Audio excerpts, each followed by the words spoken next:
each of your phones. It is set on silent and the ringer is out. Oops, now I put mine on.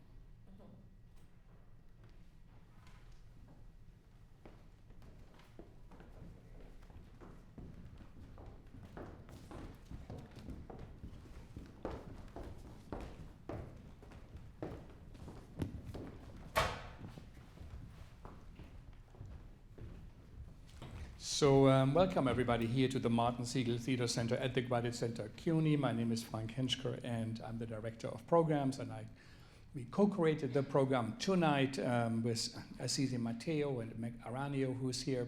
And it is a day we think is of real significance. Every day is Migrant Day, even so it's close to the Migrants Day, and we thought it is worth, especially in theater and performance field, to also highlight the theme, the subject, the complexity and also importance of this subject and image. We all are migrants somewhere, from somewhere, the entire mankind, as DNA's research shows, is as we come from the Bushmen of the Kalahari Desert. This is the most common shared DNA. So we all migrated, we all came from somewhere. But what does it mean now in the 21st century and at the moment where we are? And we have a great setup of panelists with us. And we have Achilles Kalergis with us here, who is the director of the project on cities and migrations at the New School. Assisi Matteo, and she's the senior liaison officer of the United Nations Network on Migration. We have the multimedia artist, Alex Strada, with us here, and Yang Sum, who is a choreographer here in New York City. And everybody will give a 5 or 10 minute introduction or a talk. Then we will have a conversation here and then open up, as we always do here at the Segal, to the conversation with the audience. So we have an exchange of ideas. I think it is truly one of the most significant themes we have to think about, and the images we have in our head also from the televisions, and how the stories of migration is told is wrong, or so deeply wrong in a way. And we think theater and performance can make a very important contribution to help to change these stories and to get a better understanding of this. It's an important political, social, and cultural issue. So I ask you already to take off the cell phone. So we are going to start. And we will have Assisi with us now, and to give us a little introduction about her work and what she is thinking about the subject. Assisi, thank you. Come over.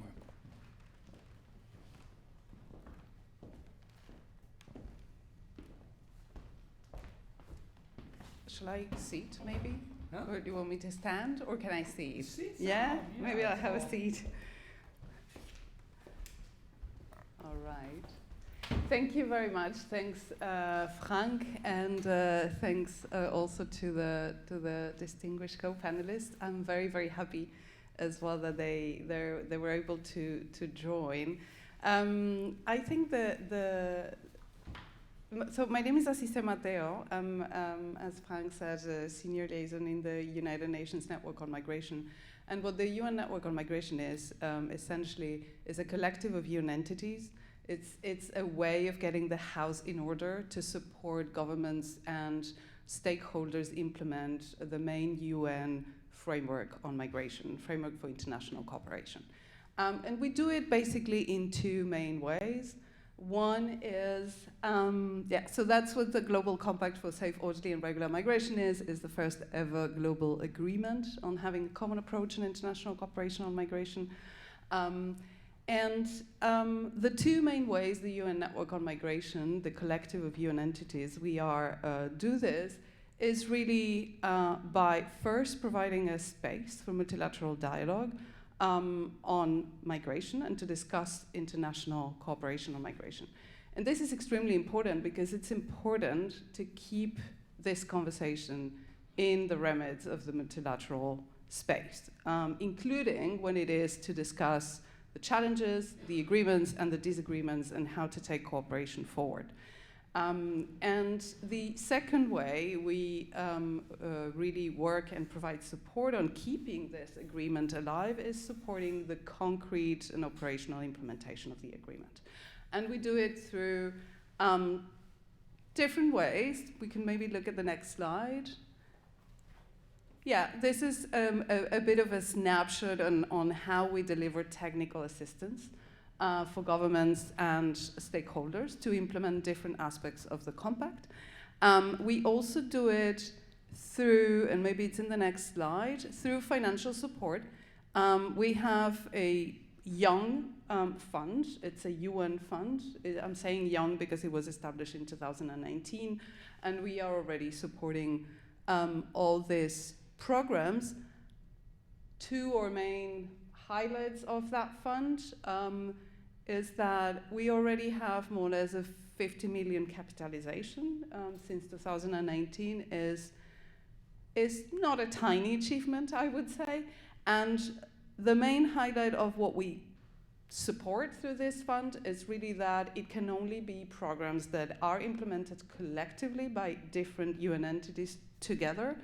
And this is really to operationalize parts of the Global Compact objectives. So these are really hands-on programs that aim to make part of the Global Compact a reality in the ground. So these are the main ways. I mean, I could, of course, spend way more time explaining in way more bureaucratic ways what we do. But in a way, the idea really tonight is to have a conversation that does not need to be so scripted and in which, after many conversations had on migration, there was also this realization that speaking about migration and talking about migration needs also to happen in different spaces in our cities, and theaters are one of them. I think it's really meaningful to bring different sectors of society to talk about that, and in a way, well, the ones sitting today in this conversation, I hope we can all together reflect that. Then, I don't know, in the next, I think that's my last slide, right? I just wanted to give a snapshot of the global aspect of this conversation. And maybe a last word as well on what I was saying previously, the importance of investing these spaces to have migration conversations is also to be as well in a listening mode, I want to say. Listening mode meaning being exposed to different views on migration, often views as well that we don't necessarily listen all the time in more, let's say, official or more codified spaces. And I think it's becoming important that we listen more about migration, and that we listen as well, and we work more on the narratives part. And the narrative part means understanding what all communities are saying about migration, and understanding what all different viewpoints are saying about migration to keep shaping the positive narrative on migration, and maybe even more than positive narrative on migration, I would call it an evidence-based narrative on migration. I'll leave it at that for now, and I'm sure I will be able to share more in the conversation. Wonderful. Thank you. Good. There's a seat more up in front, and now Alex.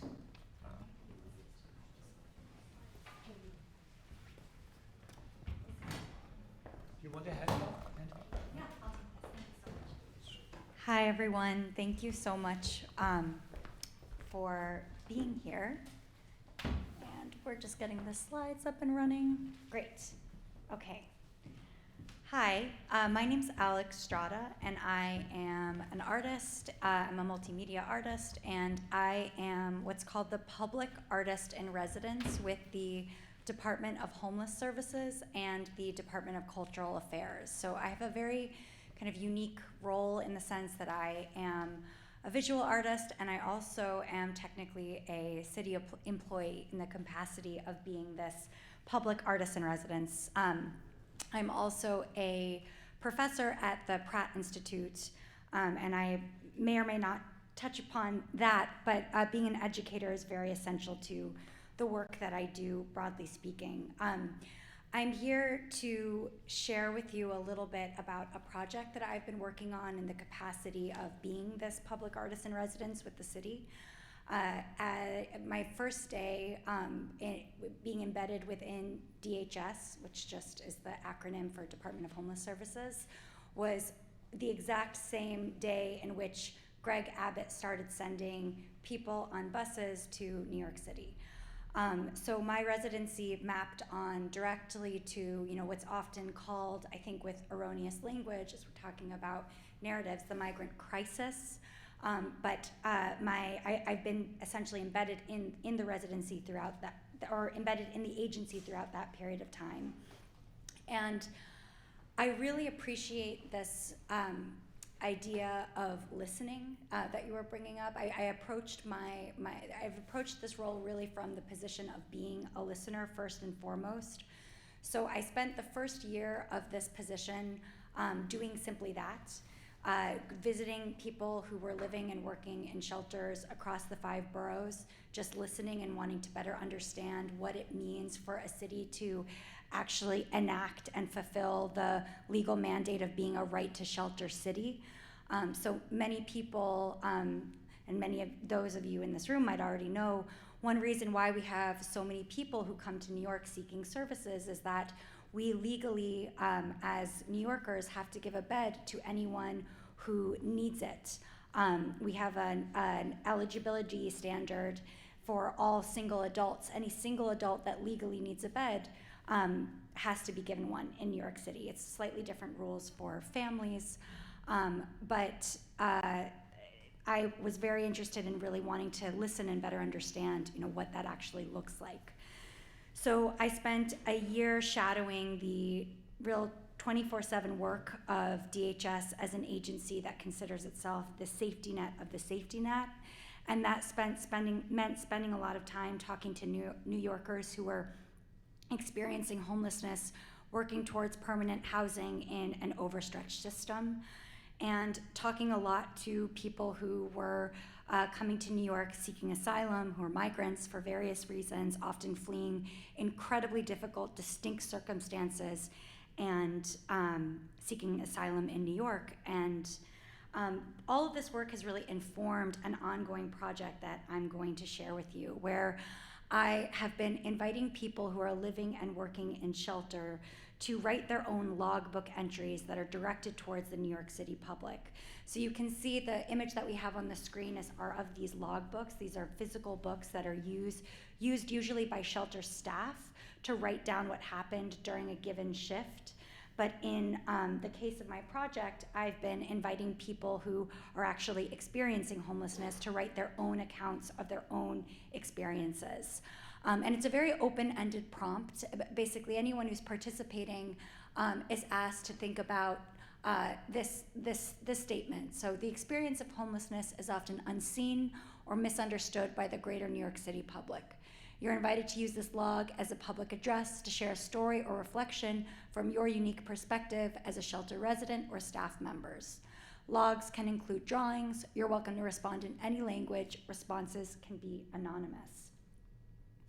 And I, of course, often work with translators and have all of the materials available in multiple languages and work with the city's language line in order to really encourage participation. I'm often leading these sessions where I'm in a room full of people where 5 different languages are spoken. And these are just some images of some of these log writing sessions.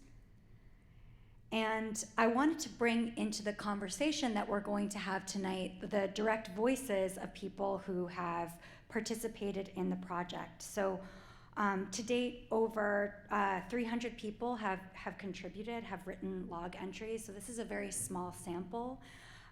But here is one example, and I'll read the English translation aloud for those of you who are not Spanish speakers. So this log entry reads, 1:02 p.m., My name is Jennifer. I am from Venezuela, and I migrated to this country in search of a better future for me and my family. Getting here wasn't easy at all, and the trip, La Travesía, and everything we had to go through is something so taxing I wouldn't wish it on anyone. But we made it, thank God. This country received us very well, even though we broke their laws by entering illegally, and they gave us accommodation in this hotel where we have been for several months. There has been sadness and joy, but we are moving forward. We have already been able to adapt, and soon we will move out, and for the well-being of our children, since they need better nutrition. They miss mommy's food. And then we have some drawings that Jennifer made. Number 1 says, we are sleeping in tents in the jungle. The river almost carried us away. Number 2, on the train, the beast, where we had 4 days of hunger, sadness, and sun. And then the notes at the bottom read, every person should know that the experiences on the trip are different and it will not go well or badly for everyone. Arriving in this country is already an achievement, and it gives us hope to work and achieve our goals. The fact that this country has a law that provides shelter to migrants has helped many of us in the beginning, since we have somewhere to stay, a roof, and certain foods that have helped us a lot. This is another log entry from January 22nd, 2024, Monday, 2 p.m. It's not easy to start over, but our hope is for a better tomorrow. The law is a good thing, but at the same time sad, because entire families are filled with resentment towards those of us who are in these shelters.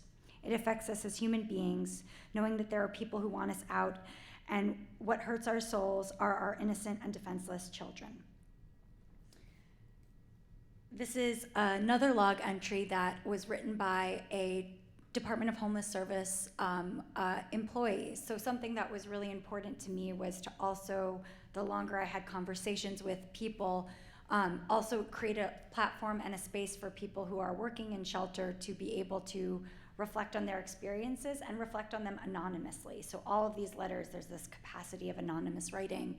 And this is an anonymous note by a city worker who talks specifically about the right to shelter, the positive impacts that it provides, but also the way in which various city laws can also cause harm. This is another note from a DHS worker. My name is Jasmine, and I'm a case manager at Casa Esperanza since 5/26/21. I take pride in my work, since I too have been in the shelter system. No matter who you are or where you come from, everyone deserves a place to call home. And so these various log entries are going to be printed onto signs, aluminum signs, using the Department of Transportation sign shop. So part of my residency has entailed navigating complex bureaucracies to have different organizations or different city government agencies talk to one another. And I'm grateful that the Department of Transportation is going to be actually printing these signs. And starting next summer, you'll start to see them spread throughout the city across the 5 boroughs. It's going to be a multidisciplinary installation that will travel starting in Manhattan and then moving to Brooklyn, Bronx, Queens, and ultimately Staten Island. And the placement of these pieces and where they will be is really reflective of various inequities concerning the location of shelters. So I've been doing a lot of research, even though we have this right to shelter mandate, there's deep inequities in terms of where shelters are placed across the city. So here's an example of a site that is going to be one of the main sites in the Bronx in Community District 5. This is on Grand Concourse in Mount Eden, and this is a community district that has 43 shelters.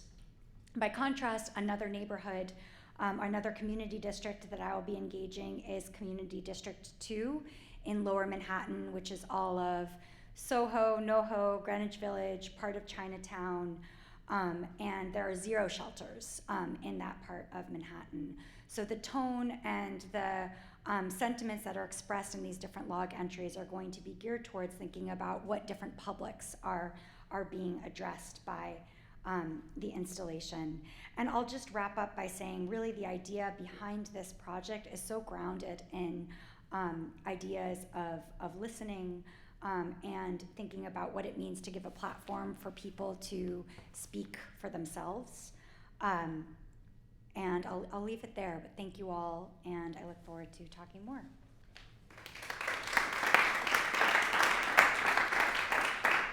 Thank you, Achilles.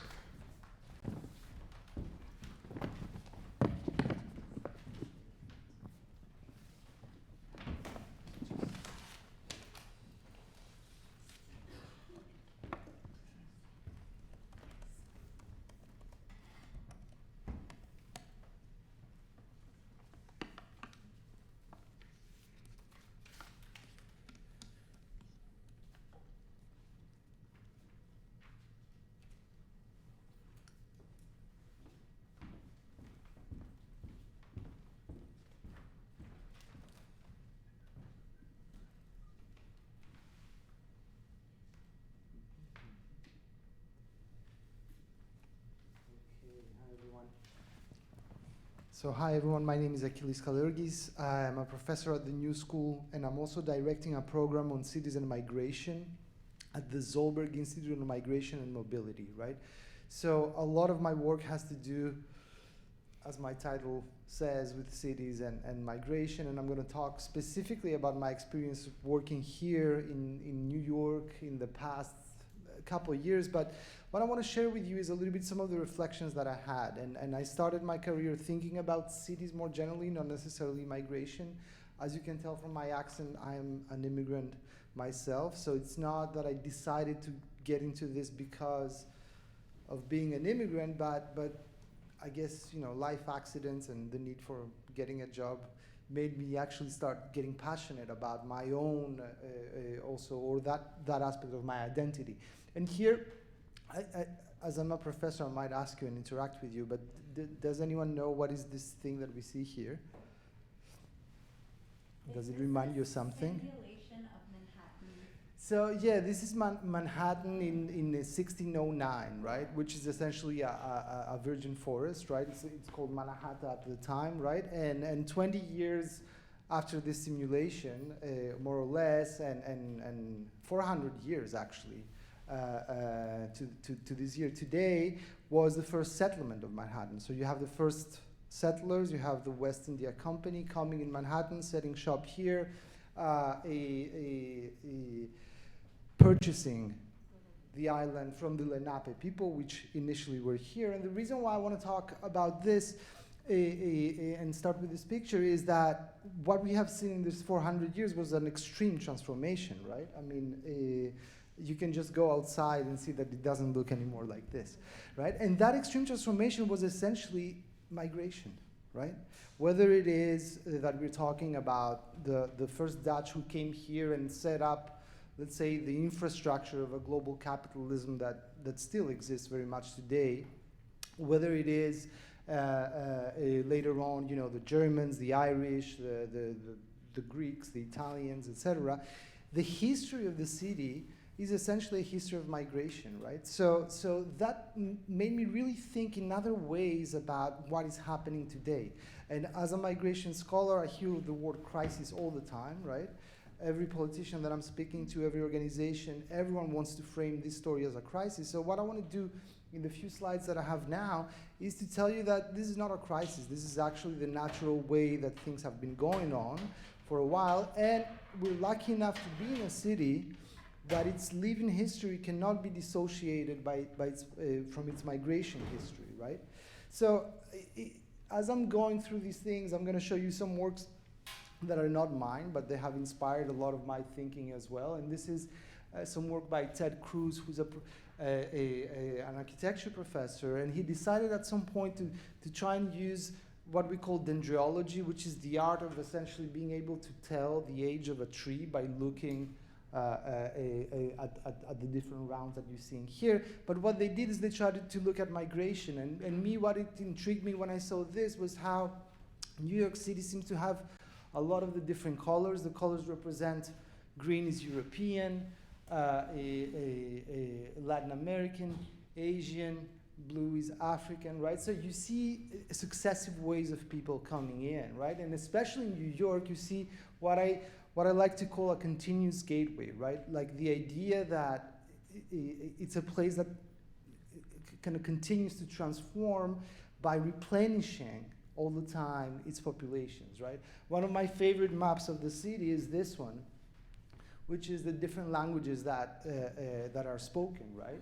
And you have a series of the different languages here, right? And it's a beautiful patchwork, very colorful patchwork that gives you that sort of notion of what a rich place this can be in terms of the culture, right? And I'm going to show you some other maps which probably are not as, I mean, they can be quite colorful too, but this is a map of segregation, of racial segregation, right? So essentially, while I was going through the history of the city and trying to understand the moment that we're in, I realized that this place has never been good for migrants. I mean, yes, we might say that we're the immigrant city, but migrants never really were welcomed.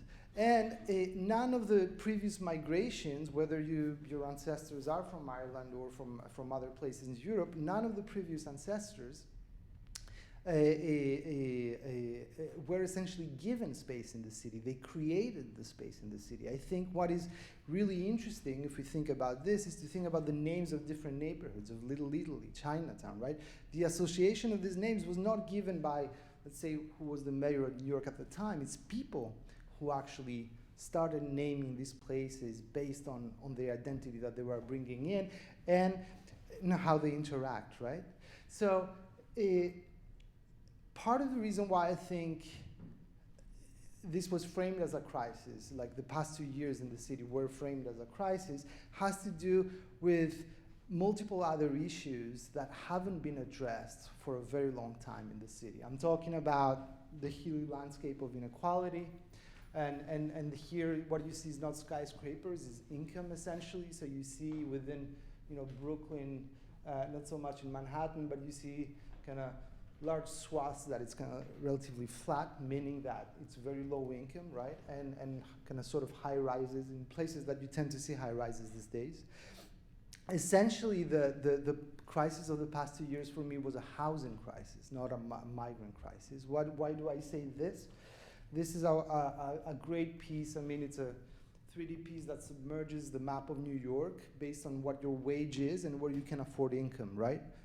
Who could tell me that this is New York City for a low-income worker? No one could recognize this, right? Because there's very few parts of the city that actually are available. And this is the sort of reality that we faced also in the policy world. When you would talk to policymakers in the city about what about sustainable solutions? How can we get people out of the shelters, right? Which is not ideal to start having a sort of a more stable life and get them into permanent housing. The response you would get is like, there's no permanent low-income housing in New York. We don't have any housing. Our vacancy rate is 1.4%, right?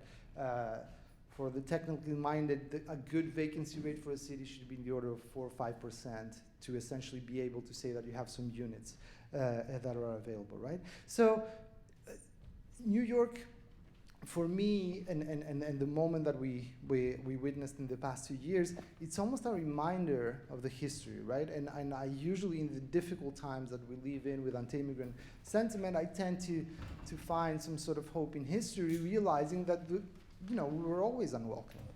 And it was always have been particularly difficult for the groups that are coming in, right?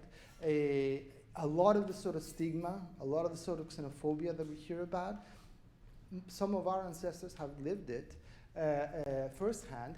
But it's really interesting because if you go and talk to your ancestors and say, oh, so tell me about these days, maybe the grandparents are going to say how difficult it is, but they're going to present an image that is one where through their perseverance, essentially, they managed to create their own space in the city. I think this is very important because what I'm afraid of is that we might have started losing the essence of what public policy is for me, which is to be able to create that sort of space, right? We're sitting on the grid of Manhattan, and the commissioner's plan, when it happened, it essentially expanded the city size at the time 7 times, right? Imagine any mayor coming out today and say, we're going to expand the city 7 times. People are going to think it's crazy, right?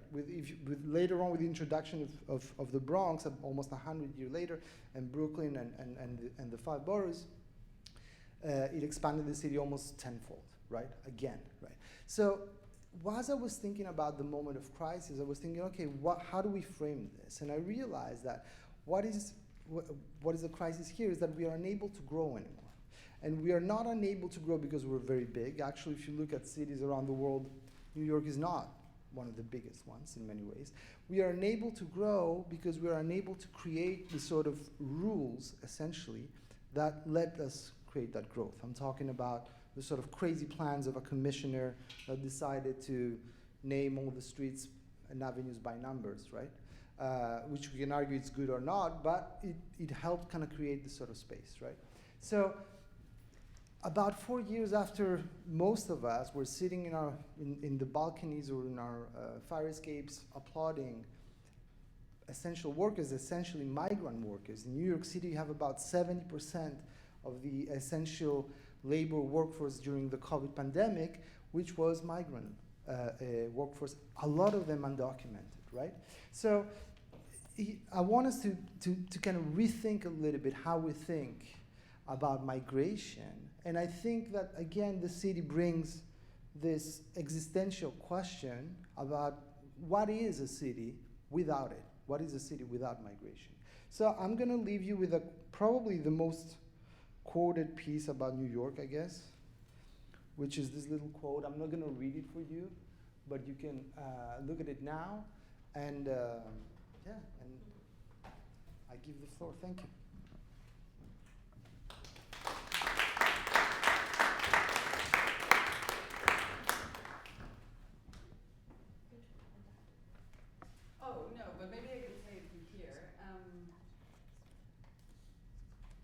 Yes, thinking about this conversation, we also wanted very much to have here documented a news site created by migrants, for migrants, and on migration.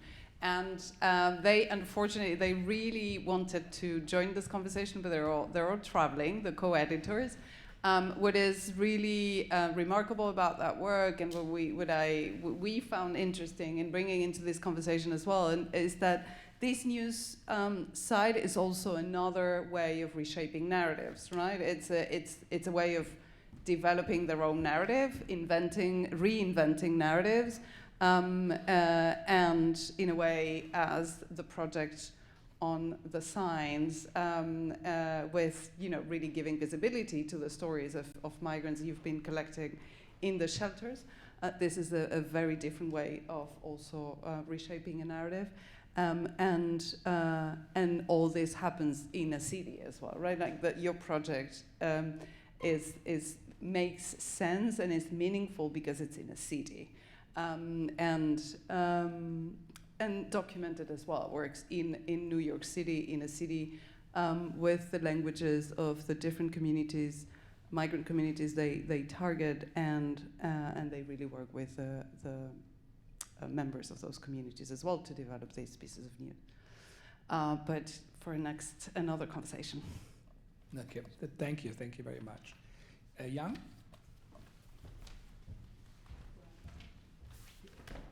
Take this as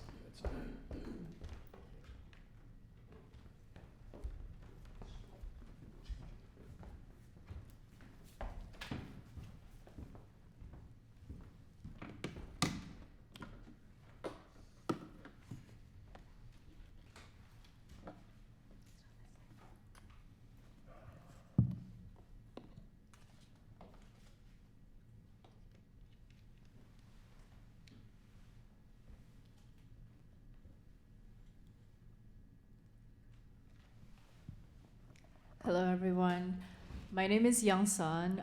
I'm a choreographer based in New York City. I make works on stories of immigrants and resident aliens. So this past month, in November, I presented an evening-length dance theater work called The Stranger at High Arts with 10 fellow collaborators who are from different places. They're all immigrants, or they're in the state seeking to apply for a visa to stay. And so here's a photo from the piece. We presented in not a traditional theater, but rather a dance studio with wooden floors, and the audience are invited to walk through with the performer, and they are invited to participate in a way that they can walk through the performance, they can switch position, they can view it as how they like, and then they are able to hear the breathing of the performers and also hear the stomping on the ground. So what me and my collaborator wanted to make this piece is to have that communal feeling, to engage the audience, to break that fourth wall for the performance. So the performance started with me leading the audience with those two bags. I don't know if you guys recognize, those are dollar store bags that are used primarily in low income and also immigrant communities. So these bags are a kind of a stable symbolism and also a stable force throughout the piece that from beginning to end, it's kind of a glue to the piece as well. So the piece started as, I'm an immigrant, or maybe I should say resident alien in the state. I came to the state when I was 14 for high school, and then stayed for college, graduated, and was in a period of looking for a job but unable to do so, because when you find job in the city, the first thing they ask for is for work authorization. Even if you are in the process of applying for a visa, the difficulty or the irony is that in order to apply for a visa, you need work. But then in order to apply for work, people ask for your work authorization.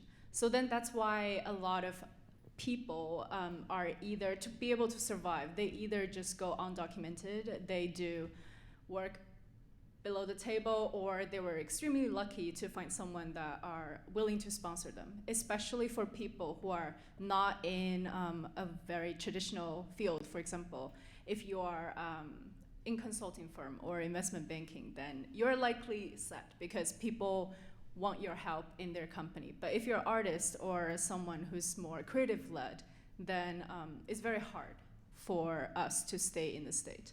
So I was in a kind of state of anxiety to how do I stay in US, and I was lucky to have a group of friends of artists who are in my similar shoes. So we started talking about our shared struggle.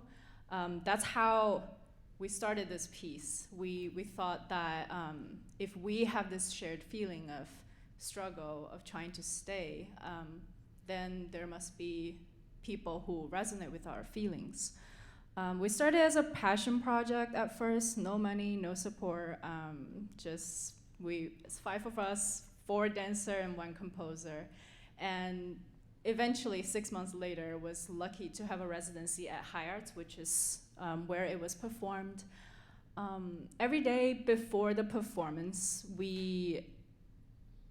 before we just go into movement, we have a talk with each other. We talk about question about what reminds you of home, how you feel about migration, how you feel about your identity. Because in our group, we have people who are like me, who are seeking for visa, people who are came here on a tourist visa but trying to stay for longer, and also people who are second-generation immigrants. So what we realize is that the experiences are so different. Like, everyone have their story. Some people cross the border to get here. Some people are undocumented for a while. Some people's family fled here. And the common thread is that there is this community that understand each other's struggle, even though like it comes from various backgrounds. And a lot of things that you see in the piece, which I can show you later, like there's a lot of, we engaging a lot of task-based movement instead of just going into phrase work, because we want to honor what people associate with home. So you can see like one of our dance collaborator, Angelica, is doing a gesture of cooking. Because during one of our talking, we were talking about what reminds you of home. And Angelica said that cooking, my mom's cooking. So that was incorporated. And then you see another dancer, Nikki, is waiting with a bag. That's kind of my experience, because I feel like I'm constantly waiting either to get through the custom border or waiting to move around. I don't have a home base in US, and always packed with my bag, waiting for the train or something like that, constantly waiting. And we also have conversation about family who traveled together to the US or separated. Some people came along. Some people were only able to partial family, like for economic reason, only part of the family were able to come to the state and part stayed in their home country. And what does it mean to either come with your family to a new country or to be separated into different places? And then also with like the visa difficulties, like stuck in between.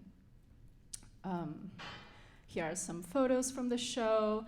We also talk about different cultures and how this is from a scene, it's called hair.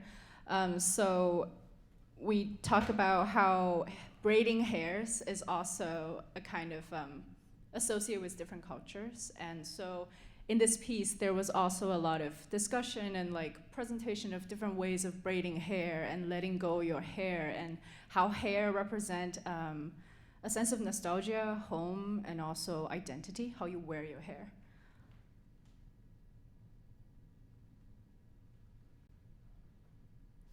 And so this is towards the end of the piece. We have a section called Wrath.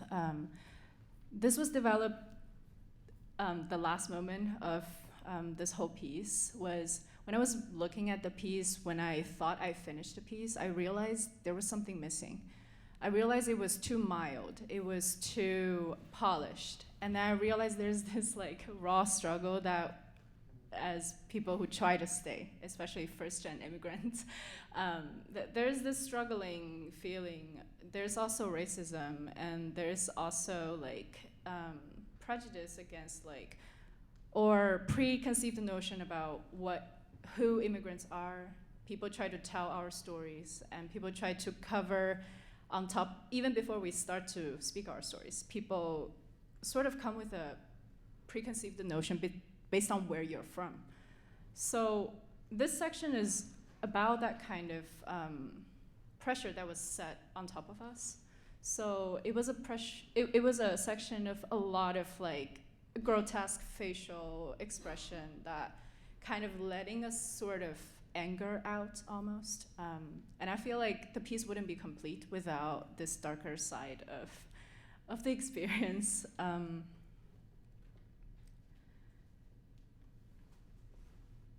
And then here are more photos from the show.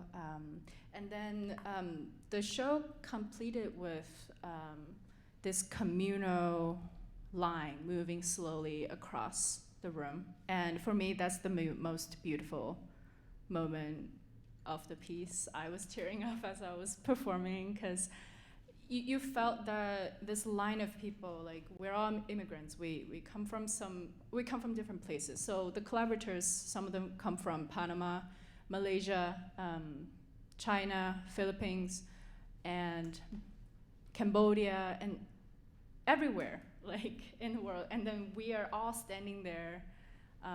We walk together and then have that mutual understanding, that unspoken kind of understanding with each other. And then for me, like that's the meaning of doing this project, is to, because I didn't know these people prior to this project.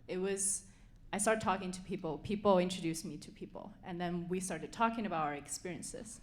And that's what brings the 10 of us together. And it's just such a magical and also supportive feeling to be with this group. And here are all the collaborators that were performing in this project.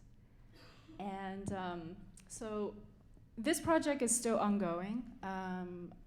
after the show, we have received a lot of resonance from the immigrant community. Some people cried, and they were unable to describe how they feel, but they couldn't stop sobbing after it. So we thought that we want to bring this project to public spaces, public parks in New York, maybe Prospect Park, Central Park, Socrates Sculpture Park, or like High Lines. Because part of the reason that I started this project, and also I started dance company Young Sun and Poets, is I want to obscure the line between community and dance world. Because sometimes you think about dance, you're like, I don't understand dance. It feels like an elitist thing to go into a theater to see it. You have to pay. And part of the whole initiation is like, I want to engage in community cast to be able to participate in the project, to also be able to see the project without feeling like they don't understand. Because after all, I feel like dance is storytelling. It's a form that brings community together. So yeah, thank you for having me.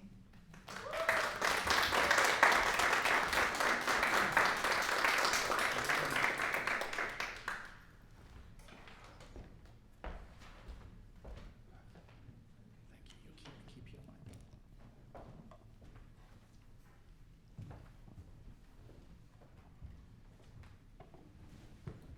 So thank you all, first of all for coming on a for sure busy time before or almost in the holidays on a rainy day, but it's an important subject. And I think we heard quite a beautiful presentations looking at this theme of migration from different angles. A choreographer, also a professor who tries to create a record and put it out as an exhibition in a public space from the United Nations, and with your studies.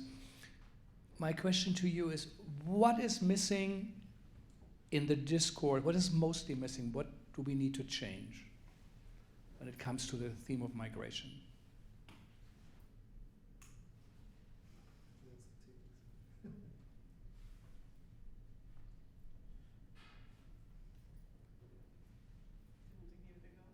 Oh, everyone's looking at me. I think, so something that I didn't speak about is I engage in a lot of mutual aid and mutual aid with my students, where we collect a lot of items and materials at Pratt and we bring them to the Hall Street Migrant Processing Site, which is one of the largest migrant shelters in New York City. And I also teach a social practice class where I work with students and we collaborate with another shelter that is for people experiencing homelessness for so many different reasons, including asylum seekers. And something that I think is missing is so many things we can say when it comes to discourse and conversation, but it's also time. I think it's time when it comes to people who are maybe new or interested in wanting to better engage or understand the complexities of migration and don't have firsthand experience. It's actually spending time with these communities, listening, thinking about what it is you might already have or have access to as a New Yorker, and I'm kind of speaking now from my distinct positionality,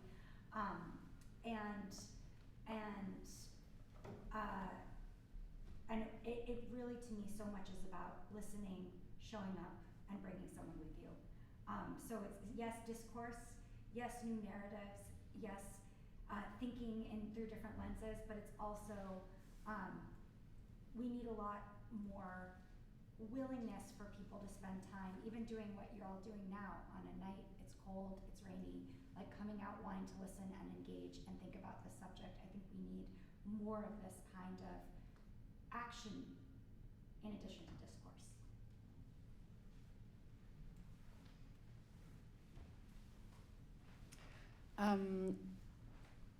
I think there are probably many things that should change in the narrative, but one thing maybe we don't say enough is that migrants are not separated agents of society, and they are agents of change, of course, but also they are part of a community that is struggling for often similar things. And Achilles mentioned that, of course, being a migrant is having a specific status. And in that regard, you have very specific challenges. But one of the biggest crises in the city being a housing crisis, this is a crisis that exposes migrants and local communities. The issue of having access to decent and fairly paid jobs is a challenge that is faced by local communities and migrants. And I think that sometimes by not putting light on those struggles that sometimes are common, then we open up a space for a divisive narrative. Because then it's about opposing communities and migrants, right? And I think there is clearly something in the debate that could be more carefully worked out. And it's really shedding light, not on those struggles that are dividing populations and communities, but those that are common sometimes as well. While, of course, not making invisible the very, very specific challenges that migrants face as well when they arrive. So, I think what is missing Is it on? yeah, is it on? Oh, yeah, it's close. I'll close. Okay, all right, perfect. I have to hold it closer. So I think what is missing is this notion of mixity. What do I mean by that, right? Opportunities, right, to have people come together. It can be mundane things. Let's think of the subway or the MTA, right?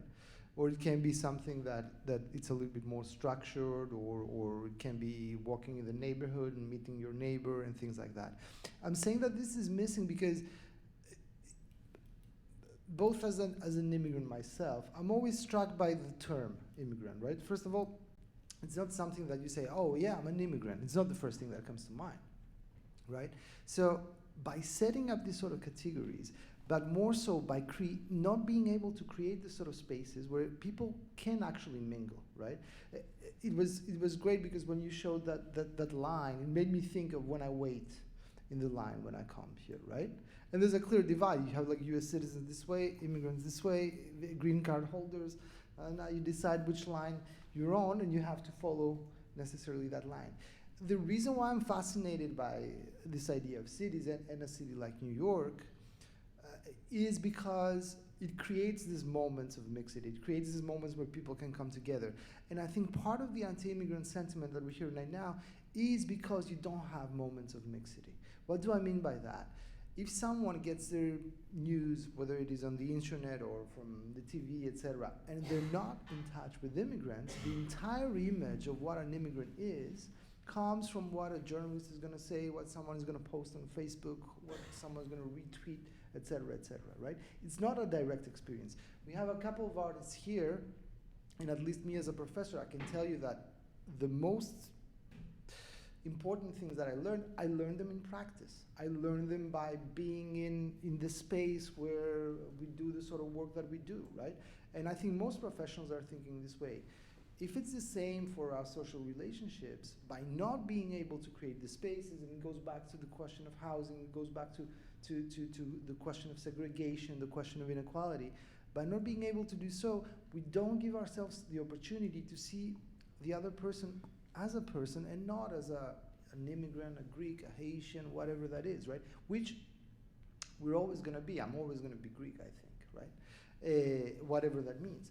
But still, I cannot create life here if I'm always perceived as this sort of foreign, different identity. I need to be part of the things and part of the communities that are existing. So I would say that this is what is missing here.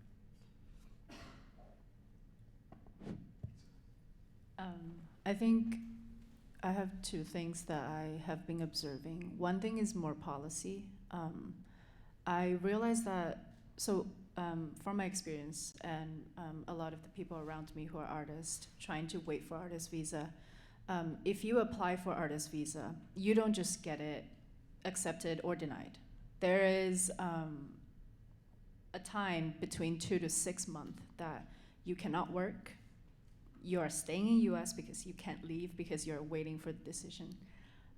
So you're basically without income, but waiting.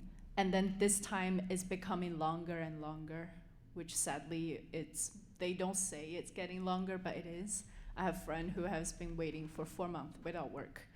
And I wish that there's more program to help these people, because a lot of artists there's no money to support these artists. When you apply for a grant, they ask for your work authorization. They don't care. They group people who are without visa into one category. They don't look at different situation. Some people are undocumented. Some people are legally undocumented. Some people are illegally undocumented. There's no distinction, and there's no support whatsoever in that realm, which can be quite challenging. And I wish that arts organization or a nonprofit organization could have more of an empathy towards artists who are unemployed because of waiting period on visa, and also not just for artists. That's just something that I'm familiar with. I'm sure that there's plenty of other visa that has this kind of waiting period, and it's designed to kick people out of this country. So I feel like, in a way, that as cultural organization, maybe there's something that you could do to initiate a program to help these people through this kind of transition period. Well, thank you. Assisi, a question for you. You work on a pretty high level in the United Nations. You kind of forming policy and the migration network you are involved in. Yet you go to theater, so you get the Milo Rao event, or Edouard Louis and others, or the Kunsten Festival. What does theater mean to you and art? Why is that important in your thinking? There are probably many reasons why I go to theater, and I won't have time to outline them here, but one of the reasons is that theater is, to me, a material space in which I can both hold my imaginary and the political and social concerns that I have, that are personal to me, and where these can be brought together with a very wide sense of freedom. By freedom, I mean less frames, maybe less categories, less labels, and then to really have the opportunity to think through political and social concerns, also with an aesthetic sense. Then another reason why I'm also very much attracted to contemporary performance and dance is because I'm fascinated by a body on stage. But coming back to the first reason, I think that's why certain conversations need to stay in theaters and to keep going in theaters. These are spaces in cities, like many other spaces in cities, that help us think through challenges or issues that are important to any society, without necessarily having to give an immediate response to, or to have an immediate label, or to have an immediate category. And that is something that helps us all collectively to gradually make sense of complexity. And oftentimes we cannot hold all the complexity in the way we shape policies as well. Complexity in discourses and in policies is something always very difficult. It doesn't mean that we shouldn't thrive and strive to have it, but it's a constant collective work.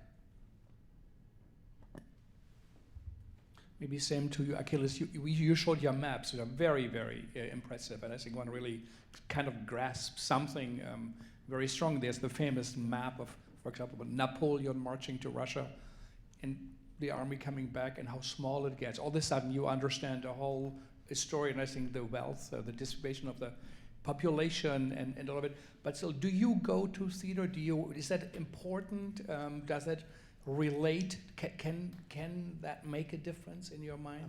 Yeah, I mean, I don't go to theater as much as I would like to, but I do go to different sort of artistic performances, but mostly music, I would say. you know, I think the value of the arts here is that it speaks a different language in the same way that the maps might communicate information in a very different way, right? You don't remember how many languages are spoken in New York from the map that I showed you. But you have the impression that there's a lot of languages spoken in New York because you saw all the colors, right? And I don't really care that you come out of this room with the information that, oh, there's 193 languages spoken in New York, right? I want you to come out with information that to get a sense or to get a feeling of what it is. In the same way, when I saw the bag that you use as a prompt, I understood immediately what it was because I've seen it in airports. You know, it's one way for me to realize, oh, this is a low-income immigrant who doesn't have an actual suitcase, and they try and they move around with this soft suitcases, right? So I think the value of it is, it goes back to what I was saying a little bit earlier, is about the idea of mixing, the idea of bringing people in the same space, not necessarily that they're going to like each other, but that they have to share space, that they have to negotiate it, and that they have to come up with their own rules about what this is about, how do we resolve conflict, how do we celebrate together, how we're part of the same thing, whatever that is, right? I think that art has a way, whatever the expression is, that it can emotionally move you without necessarily always understanding, because it's very complex to understand, especially policy worlds such as the immigration policy world, which is a labyrinth, right? I mean, if like the rules, if we had us here talking about the different rules about the work authorization, what does the work authorization comes, how many days it is, what sort of visa category are you in, what is a good recommendation for a O1 visa, which is the artist one, what is a good one for an E2, right?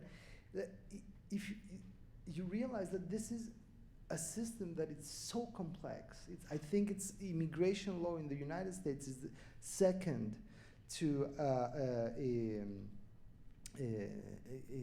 it's only second to I think tax law, right? In terms of the amount of rules that you have to navigate it, right? That it's very difficult to be able to analyze everything and see, okay, who is right, who is wrong, what is going on here, right?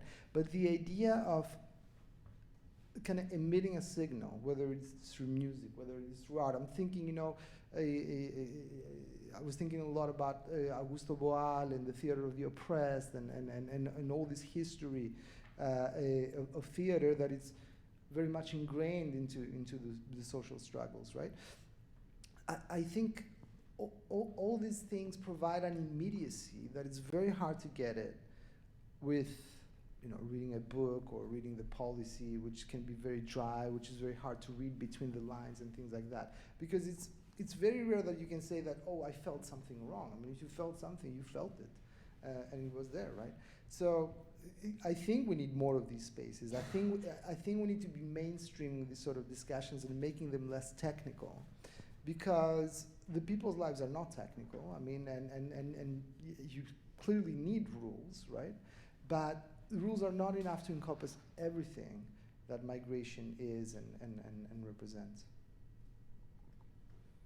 Alex, your project is, you know, a personal experience, handwritten, almost like a Sumeric idea of doing it on the clay tablets, and then you have an exhibition. Do you also plan events around it, or what is your engagement? You mentioned it. I will be having public programming. So I work in general as a multimedia artist, a socially engaged artist, and for me, I'm very interested in what it means for every exhibition to become its own kind of performative space, its own kind of site of activation. It's always very grim to me when an exhibition is almost like a funeral for the artwork that you've worked so hard on in your studio, and then it's out in the world. And I am much more interested in how that becomes a point of departure for other kinds of conversations and other entry points. I think it's really important to this work, as I'm conceiving of it, but my project's broadly speaking, to think about how to create as many different entry points into the material as possible, in order to reach really broad audiences. And that impulse comes from something that I think all of us share. Lane, you were mentioning at the beginning or maybe it was where we were in the back, like almost a frustration with the limitations of being an artist and operating in, you know, the so-called art world.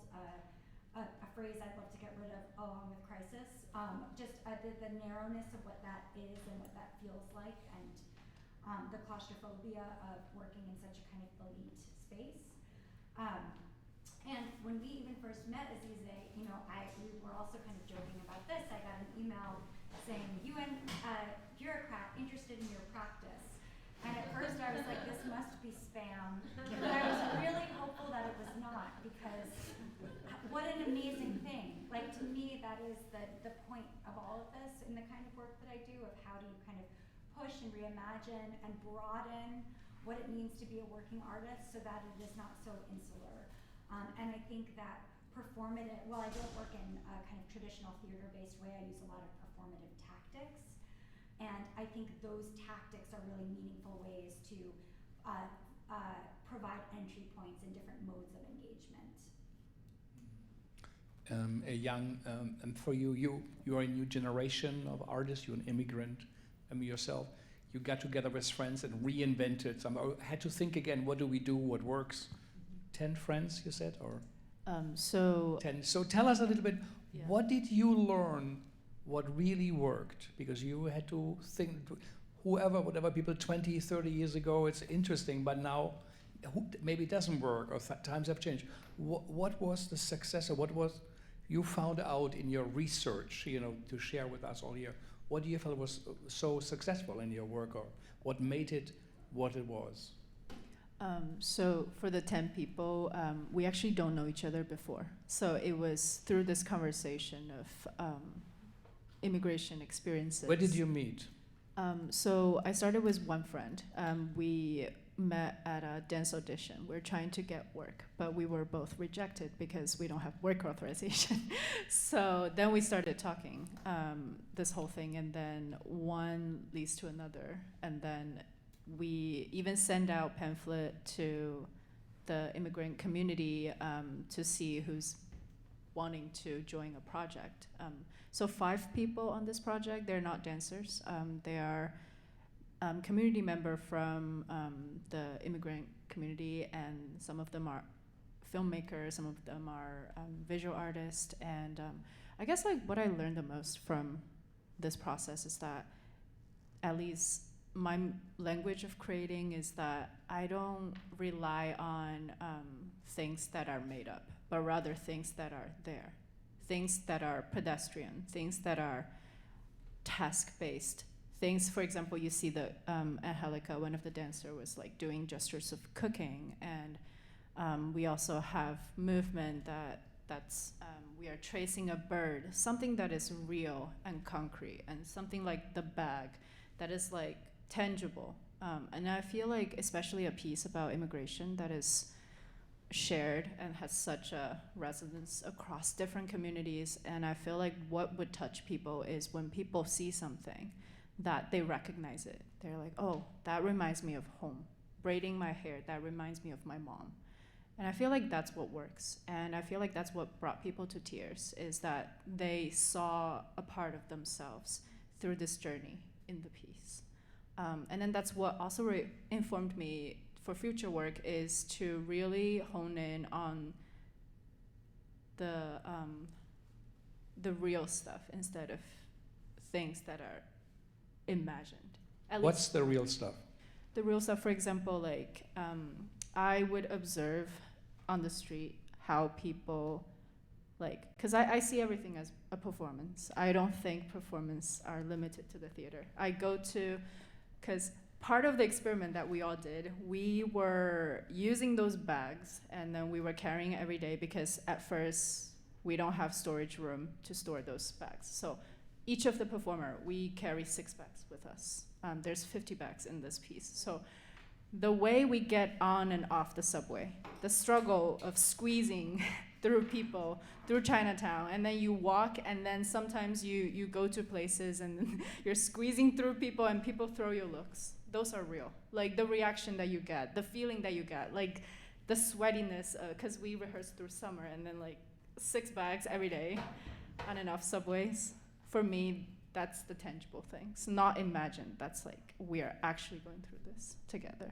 And then that's what brought all of us together on the same level for this piece. Yeah. Wow, that's quite something. We focus on what's real and what's already there, I think you said. Before we come to audience question, maybe one last question to all of you. I see one of the goals also why you said you would be interested to come here tonight and take also time. You helped us to organize, you connected us to the panelists.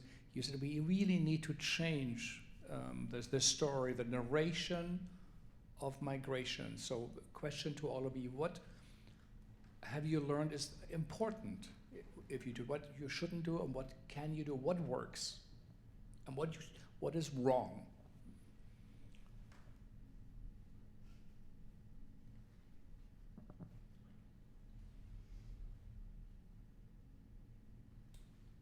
I think it requires, I'll give it a first try. It's a very difficult question. It's a very difficult question. It seems obvious now because it's out there. I feel this question is very much out there. Now, it doesn't mean that the answers are simple. I think it requires listening more, but by listening, sometimes we forget what we mean by listening because we hear this a lot. Listening actively means being confronted to difference, being confronted to sometimes things we don't necessarily think, we don't agree with. And in a way, this is something we learned through multilateralism as well, a lot. There is a lot of disagreement in multilateralism, and there is a space where that multilateralism provides that is there to hold that and to say, okay, we may disagree, but we all agree we need to keep talking to each other. That's what the heart of multilateralism is. At times it seems difficult, but that's what it is. And I think on changing migration narratives, or maybe I would say make them more grounded in reality, that's what I would prefer to say. Because otherwise it also sounds, when we keep repeating positive narratives on migration, it almost seems like we're making it up. We don't need to. We really don't need to. Evidence is there. And if we would get closer to that evidence, but also by listening a little bit more as to all the different points, and including why communities are struggling as well, or why they think they're struggling in receiving migrants. I think that's also something we need to listen way more to understand, but really seeking to deeply understand, not to keep repeating a mantra. I think building off of that, and we were talking about this a bit in this conversation and before, it's really interrogating the scarcity mindset that capitalism produces that is so reproduced in the kind of xenophobia that exists around migrants. And, I can't tell you the number of times I mentioned to people, I'm the public artist in residence with the Department of Homeless Services. It feels like it's a welcome entry, like, welcome, tell me your deep political opinions about migration. I can't, like, cab drivers in Texas, like, oh my God, like, why did I say that? I do this. So I hear a lot of those projected fears, anxiety, scarcity, about, oh, these resources are going to this person. And I hear it also from immigrants themselves, saying, oh, it's going to these people who broke the law, like, I didn't break the law. I mean, we all know this. I really appreciated something that Jumani Williams, the public advocate, said recently in relationship to this idea, because maybe as you all have been following, Eric Adams really likes to kind of continue to kind of villainize migrants and talk about the ways in which they have kind of cost you money, cost New Yorkers money, cost the city money. What Jumani Williams said in relationship to that was, it wasn't as if Eric Adams was about to spend that money on people in shelter anyway. It's not as if the money that was going to, it's that legally they were bound by way of the right to shelter and other kinds of laws in order to give certain kinds of basic services. But it wasn't as if that money was then going to go to fix, the Title I public school that the mayor didn't care about either. So it's also a really interrogating these systems of powers and even this psychological way in which we internalize scarcity and impress it upon one another that I think is incredibly critical in order to move beyond the violent stigmas that are perpetuated when we have such a us versus them mentality.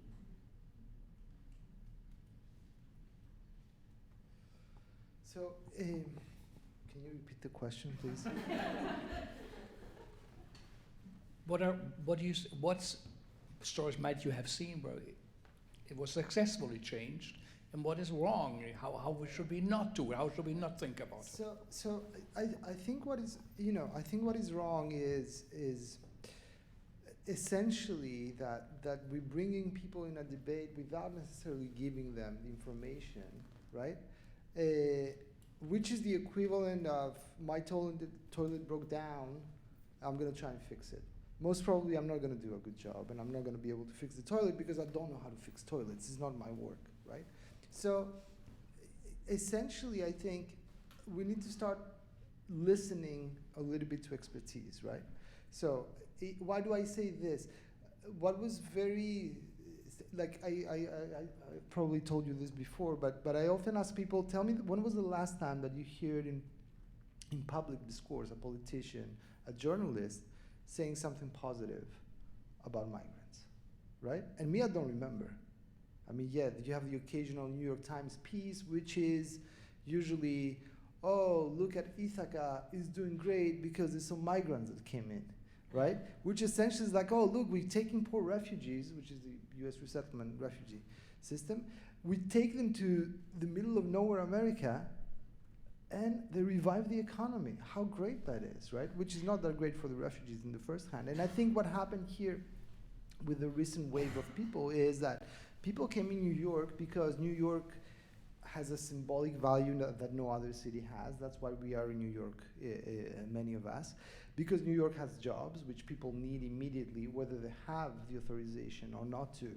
The idea that someone is sitting here and not doing anything is fictional. I mean, it might happen in Denmark or in Norway, but we don't have a welfare system in the United States that takes care of people, and that, I think, it's pretty clear.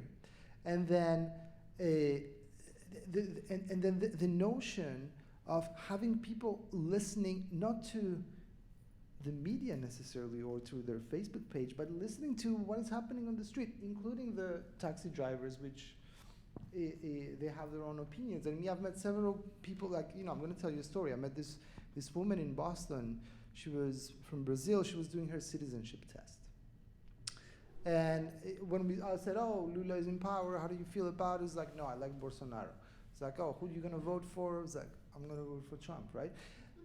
She has all the rights in the world to say, that's what I like, and I like strong men and all the things that she was saying and everything. And I get it. I don't agree, but I get it, right? And I sat there and I listened to this without necessarily trying to convince her and tell her, but wait a minute, you're an immigrant, and why you think that, right? Again, I think the immigrant identity, part of the problem that we have as scholars particularly, is that we think that the immigrant identity is kind of ingrained in someone, and it's not, So I think what is missing is essentially taking a deep breath and thinking about, okay, this is a normal process. I use the example of New York here to explain why it's a normal process, right? Can we set the policy rules? Can we set the mechanisms at the global level with the global compacts? At the local level in the city here? Can we see opportunity? Like, it's very funny for me because we talk about the housing crisis in New York. If you go to any construction site, you see these immigrants working there, right? Essentially, you could create the sort of army that has previously built the city and recreate it to deal with the housing crisis, right? Not by exploiting them, by giving them actual construction jobs in the same way that it happened throughout the history of New York. This is how the bridges were built, right? So, and I think the last point that is kind of missing is also a question of accountability, in the sense that we live in a city that, me, every time I go through the Lincoln Tunnel and I stress if I'm going to catch the plane or not because of traffic, I see all the infrastructure in the city. It was like, how the hell did we build this? And how it took 4 years to build an elevator that goes one flight down, right? In the city with the highest concentration of billionaires in the world, right? There's a problem here. And the problem is not that a question of scarcity. The problem is that everyone needs to put their fair share. There's important issues to discuss, such as, should, I don't know, a Saudi prince who has a pied-à-terre in New York pay the same amount of property taxes as a New Yorker, right? Or should it be a different, I mean, I don't want to get too much into the technicalities, but in essence, and that's why I ended up my presentation by saying that I don't know, I'm worried that we lost the capacity, kind of the old school sort of governance where you do public works, where you put in the infrastructure, you do these things. Because as Jane Jacobs, one of the most famous New Yorkers, used to say, the ballet of the streets is created by the people. It's not created by the policy. It's not created, and that's what is the sort of beautiful patchwork that we see here. And because I made a reference to dance.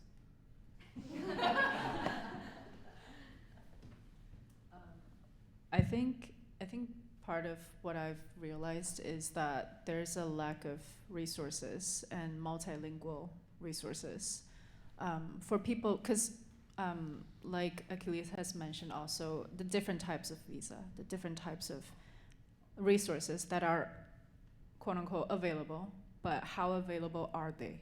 Because some people that came to this country don't speak English, and some of them came when they're in their 40s or 50s, and it's very hard when you have people coming in not knowing the language and trying to seek out resources. And these people, they're exploited. They don't know what's the minimum wage. They don't know, there's a lot of things. They don't know where to seek for healthcare. And then I wish there's more of these in New York, but many other cities, not so much. I went to school in Florida. It's still, there's an immigrant community, but it's quite small, and the resources are quite restricted and very English limited. So I wish that there's more of this kind of organization, like providing information to direct new immigrants coming to the country who don't speak English. What's the best resources? Where should they seek for housing, seek for healthcare? What about the next steps for a visa? What visa are best for them? Because even for artist visa, a lot of them, people ask for a lawyer, but a lawyer can turn you down. They don't necessarily fight for your case. I went through 5 lawyers saying no to my case because they don't believe that I deserve to be an artist and stay. So stuff like that. I wish there's more like legal help as well. Because for me, I have to pay for a lawyer, and I wish that there are some friends who can't pay for the fee, and they have a dream to be an artist here, but has to go back because there's no legal support in that form. So yeah, so if the system and visa, some of the visa are designed to require a lawyer, then I think the support system needs to be there to support these people who are trying to stay through a legal way to apply and to support them legally. Yeah. Thank you. Thank you. So let's turn to our audience, and we're very proud. We have great audiences, and I think also tonight it looks like a great group. Mia, if you could put up the light in the room, and I can go around with the microphone and maybe introduce yourself, and it can be a question or a comment or an answer. Yeah, 1 and then 2. Tita Antares. I have one resource I just want to make sure you know about in terms of any arts organizations who want to give more than just, who want to really help somebody.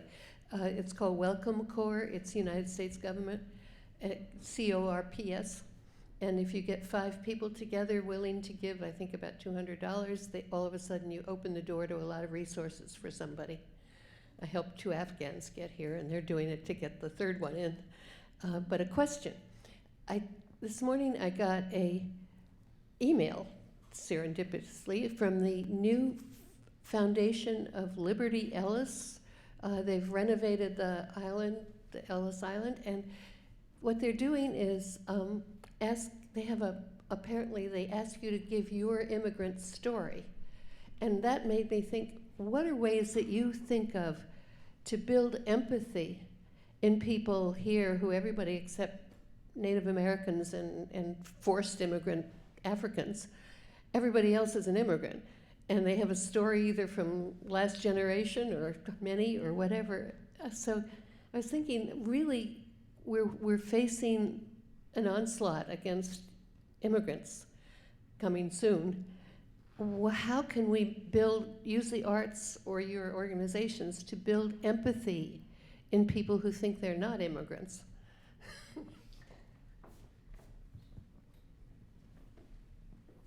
I think there's a very accessible ways to go to.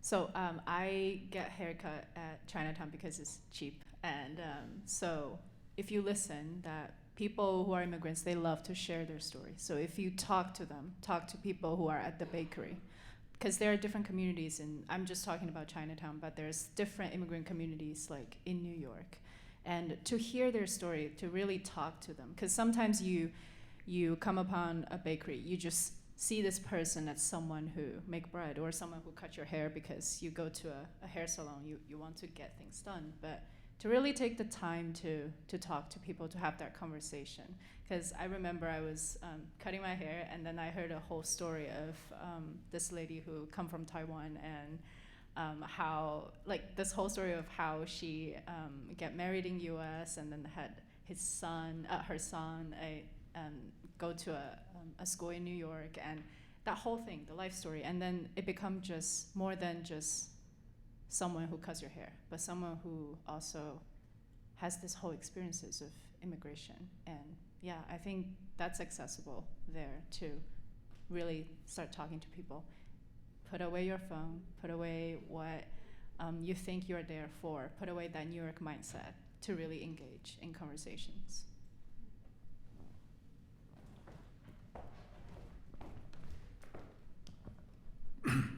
My name is Gio Geller. I'm a documentary filmmaker. And I liked Frank's opening statement where he said, let's have a conversation. And so I just wanted to plant a couple of seeds. One is a quote my mother said, which is, if you want to know about America, ask an immigrant. Which is a subtitle of one of my projects. The other one is, after 9/11, I realized art is about caring for the imagination. And that's what we're talking about here.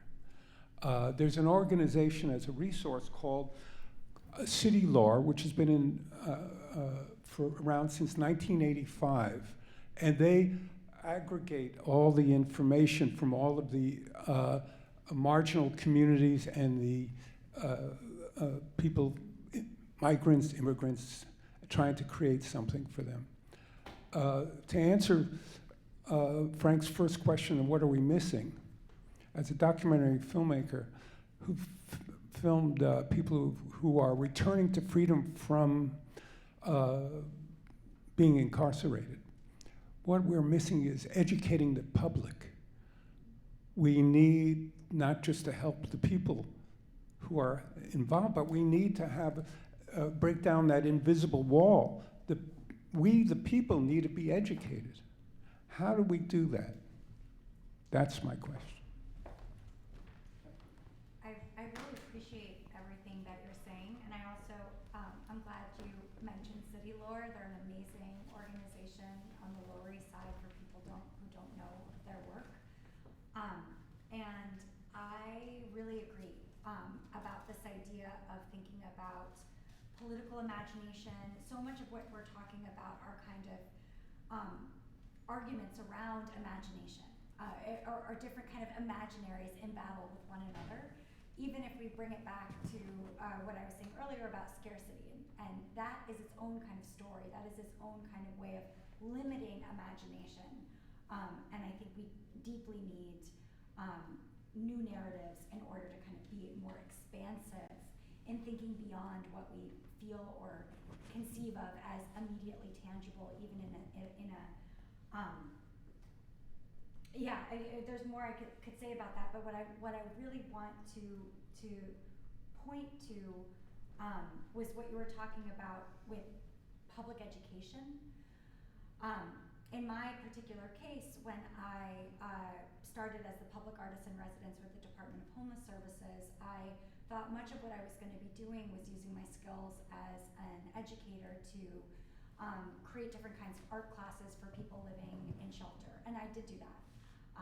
But the fulcrum of my project and where I felt I was actually needed the most was really thinking about how to reach the greater New York City public to think beyond and question the pervasive stereotypes that inform policy.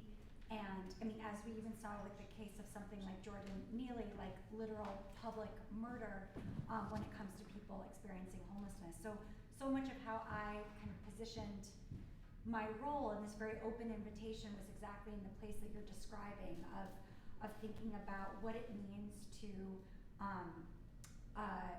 invite the larger New York City public into a kind of dialogue. It's a very hard task, and it's not something that I would never think that. I think my project is one small attempt at trying to do that, and something that I talk so much with my students about is like, well, what is your attempt at doing that? I think that this is a very collective effort that feels urgent. We're a bit over time. It's fascinating. I think it's 8:15 or 8:20 already, but still, is there one more question or thought? You guys? Hi, I was a community cast member in Young's piece, and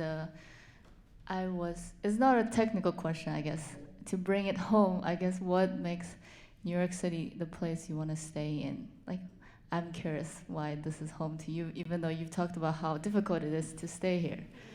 Yeah. I will start. I'm a lifelong New Yorker. So I was born in the 80s and grew up in Lower Manhattan that doesn't remotely resemble the Lower Manhattan of my childhood, in St. Vincent's Hospital, which was a really important hospital in the AIDS crisis. Maybe some of you know it. So I am constantly in a battle with my vision of what New York was and how it feels to be an artist living in New York. But for me, I continue to be here and want to be here because I am in love with that image and that promise.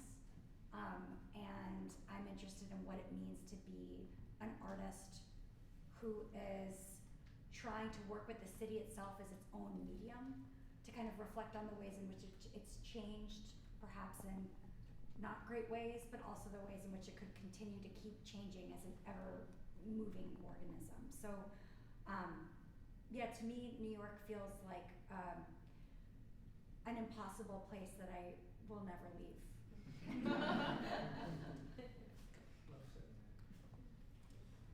I will do something unusual because this is I have to say that is a question I ask myself almost every day. I've been in New York City for 3 years, and I keep asking myself that question. I don't know yet what the answer is in terms of duration, but I will delegate my answer to someone in the audience that I know has been thinking about that a lot and may want to share about why New York City and why one should stay in New York City.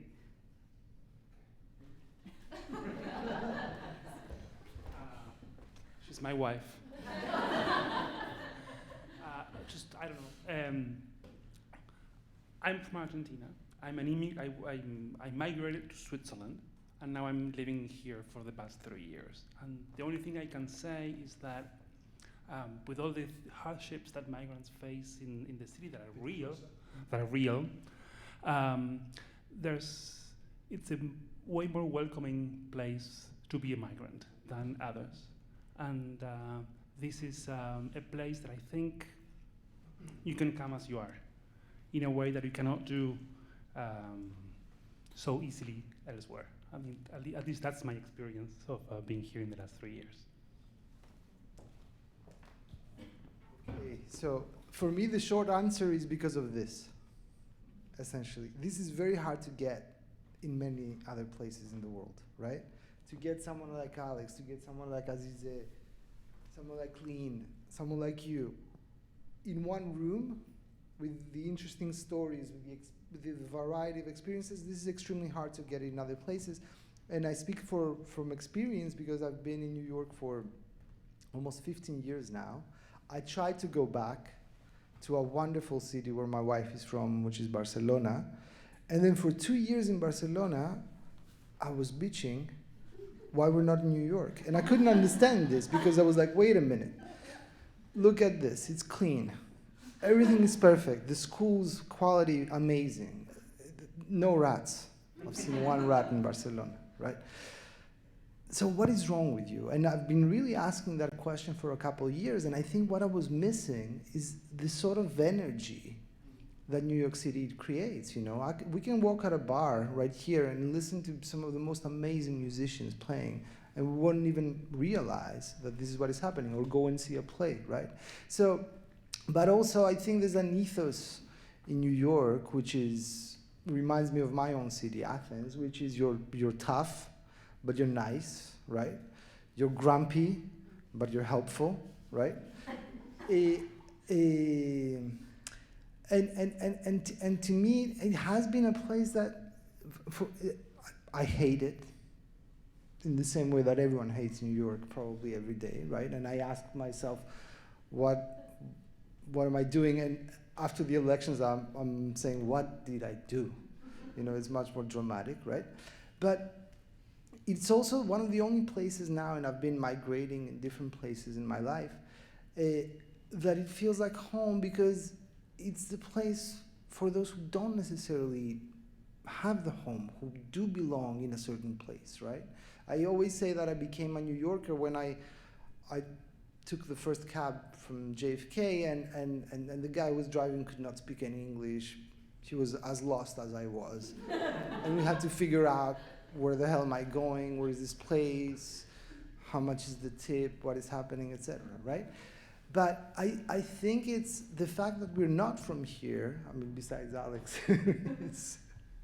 that makes us kind of being part of this, right? And I think that's kind of what's the magic, and it has been, not now, for the past 400 years probably. That's what the magic of the city has been, you know? So there's a lot of learning to do, I think, by looking at New York, right?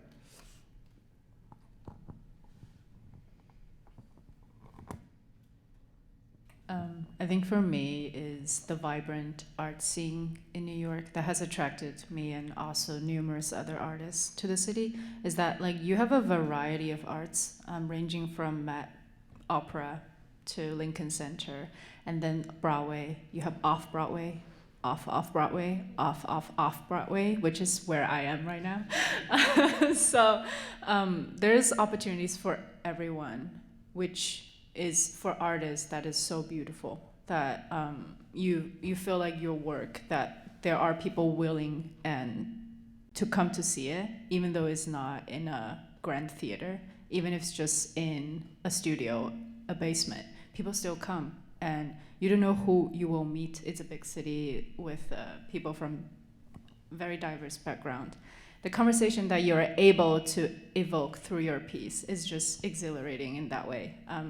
I find it rewarding talking to people after shows, like, because in my piece, I joke with my dancer that we don't answer questions, we just raise questions. So it's interesting to see the question that we raise during performances and how people from different backgrounds, they come to see it, they interact with it, and then they throw us back the question. And I feel like that's the most rewarding part. And that's what's so nice about New York, that people appreciate art, and there's there's spaces for all kinds of arts. Yeah, so thank you all. And I would like to say that New York is a harbor town. It's a city built by immigrants, has a history of immigration, and will go forward. It is why it is such a great city, and why I think it's also important in the discussion here. It's a model for the world that it actually is working with all the complications. People can live next to each other, even so many people from outside say, will never take a subway, will never go to New York. It's so wrong. So come here, listen, go and enjoy it. It is a model that perhaps as a city is more advanced than any other metropolis with all the complications. And when now the new government will come in, it will be a big test.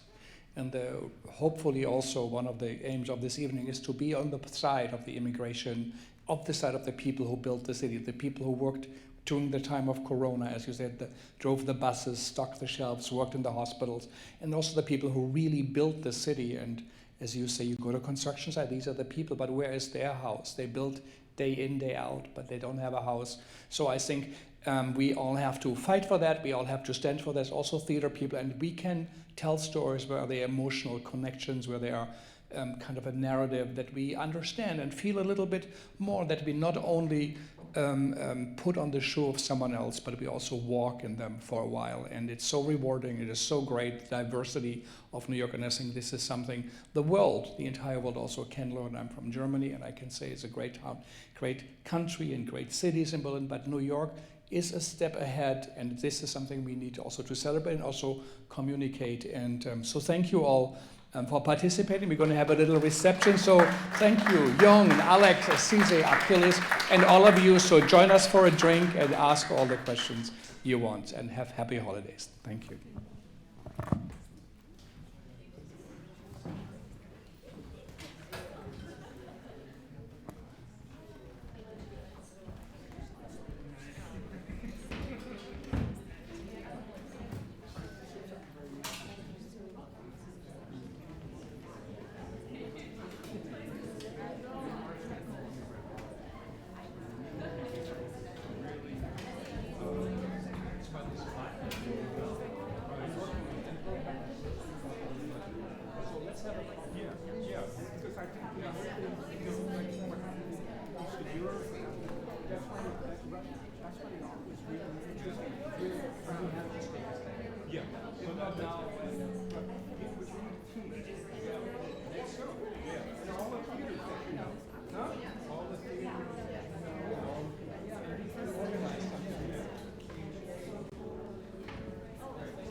picture of Trump with his father on the roof. There's a smokestack behind us. And that's the smokestack that's outside my mother's window. He's standing on it, right?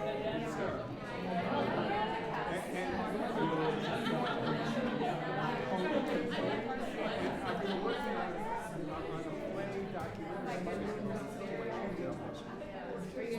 called Sewing Machines in Immigrants. Because what do immigrants do? They sew. Yeah, my grandmother did. And she knits, and I did, yeah, which was passed down. And so who sewed America together? It's immigrants. That's called the sewing machine in Immigrants. Very lovely.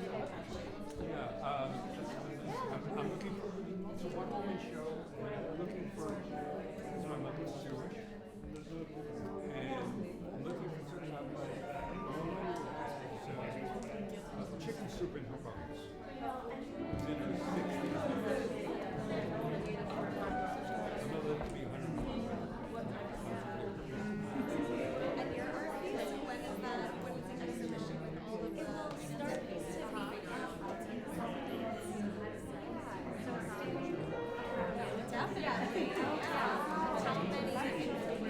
are they? Is there a target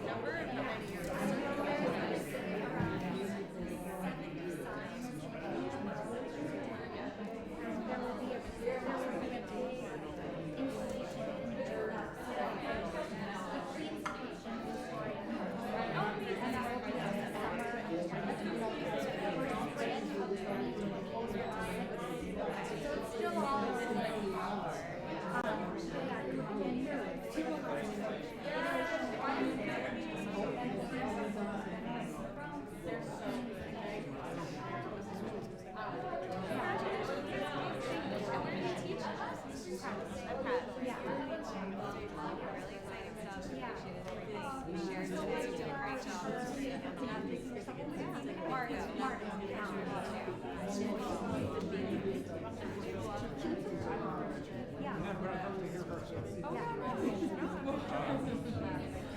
One is there's a local corporation development. So every community then can help develop their like 60 of them around the world. Local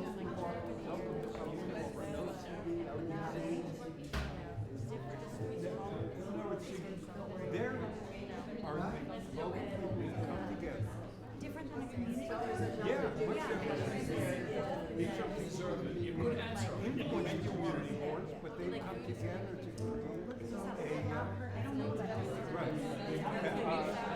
And there's also a friend of mine who has been doing a program for probably 25 years. And it does and it's called Invisible Space. .tv or something.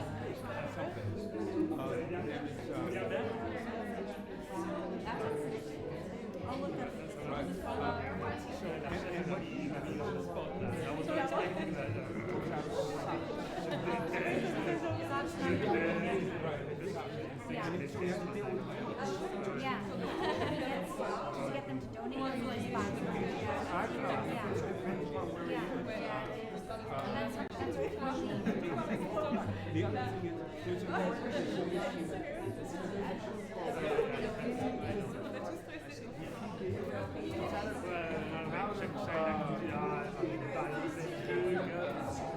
John K's School for Criminal Justice. And what it is prisons to PB, I think, public benefit or something. They talk about caring, about caring. See, that's what's missing. It's caring. We do. Talked about care. Right, there was something that, but the thing I wanted to really all this is wasted.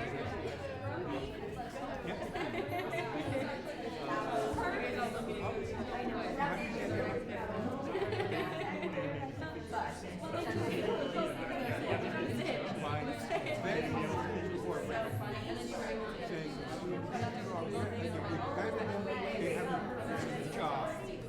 waiting. Their job ready. I know it's like you have more sense about that kind of thing ready. They don't have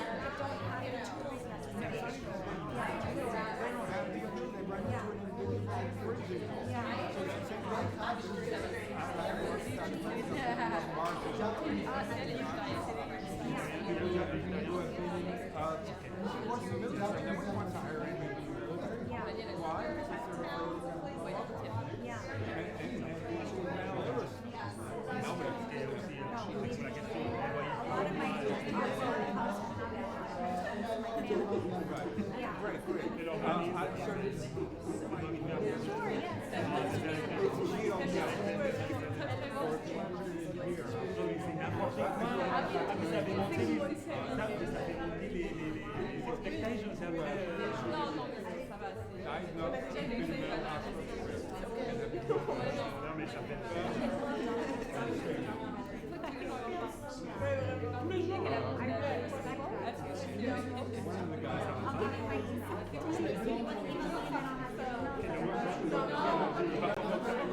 You're going to write your email down, and then you're going to send it to yourself.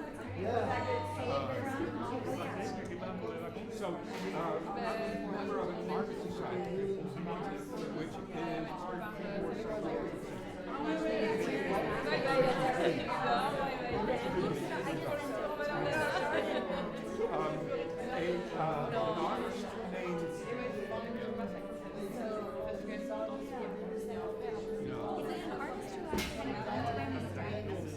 Right,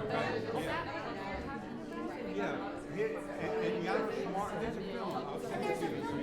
Yeah, the Living Museum. Yes, the Living Museum, yes. So you work as part of the... I'm a spy. I see, okay. I was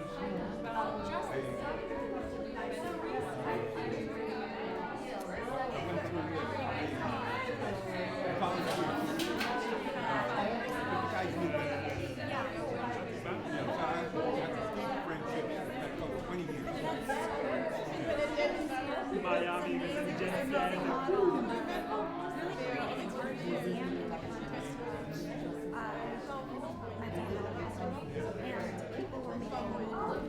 amazing art. Being an artist and a practitioner. And they don't have any art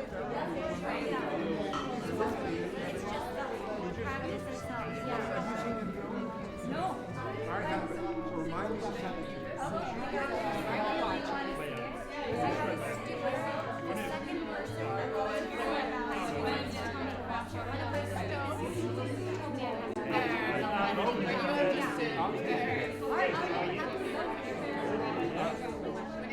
You're really homelessness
in New York State.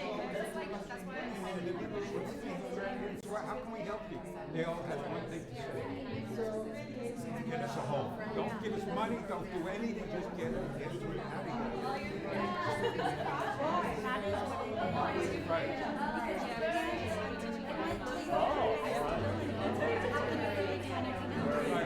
Right, so that's what they say. And so he didn't.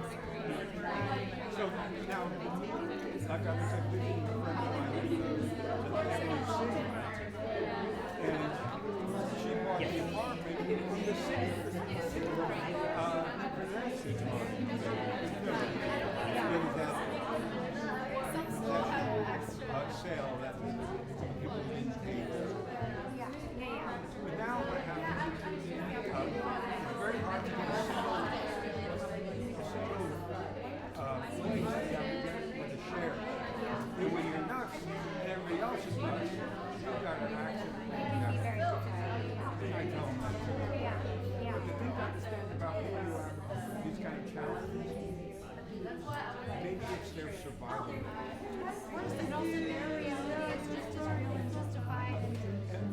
And when you hear them talking to themselves, jumping up and down, going, what's going on? You know, I heard a story that's related to what you're saying.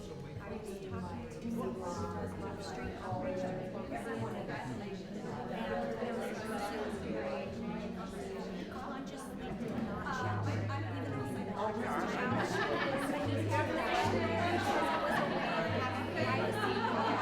There's a real lot to do. He was like, I know I said that. He said that it's my own privacy and that everyone is off. It's my job having my own privacy. The trade-off on that is a life that's lonely. Of course, and I would not say, and I would not say, oh, it's a way to live. It just, it goes to show what you're saying. Like, there's a logic to it. It's a survival. So let's look at that survival lens. So we grow up in this functional society. If you've been traumatized, you develop survival mechanisms. Now, some of those survival mechanisms work against you as you get older. So there's a forward. Some of those survival mechanisms make you a great artist, a great musician, a great scientist, a great thinker. If you look at all great artists, like Jeff Thomas, that's what you're great. Because you want to be great.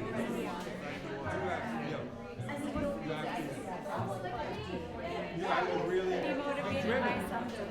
Right. You know, and it's sad, but it's true. That must be something that makes you a vacuum cleaner. This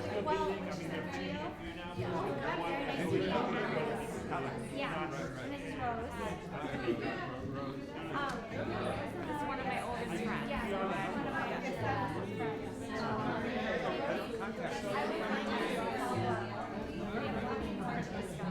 Right. That's why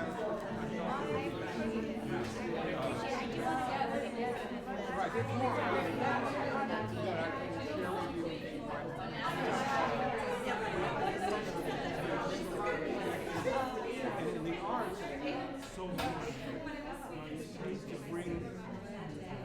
Frank and I were just talking about coming in, art is going to go on. But it's like I was asking my who was saying on the phone, this guy on the phone, you got to leave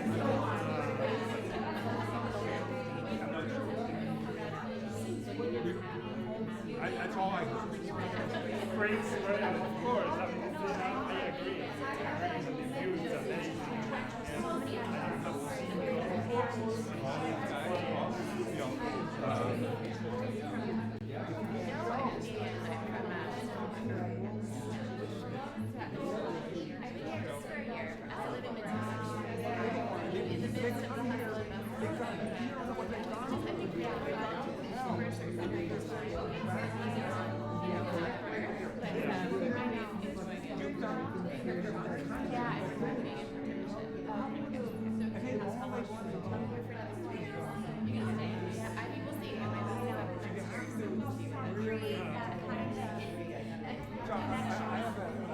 a website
I think it's just cool to see people like you doing like all of these different things. Don't feel biased. Just keep going. Yeah. No, I was just gonna say thank you.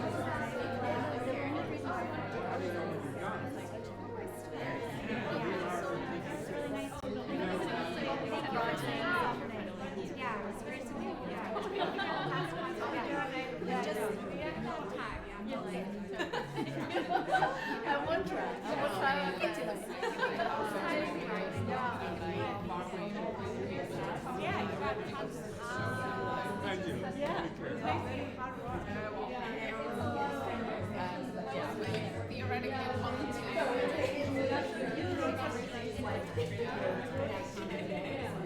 what a bad idea.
We're going to get some water going.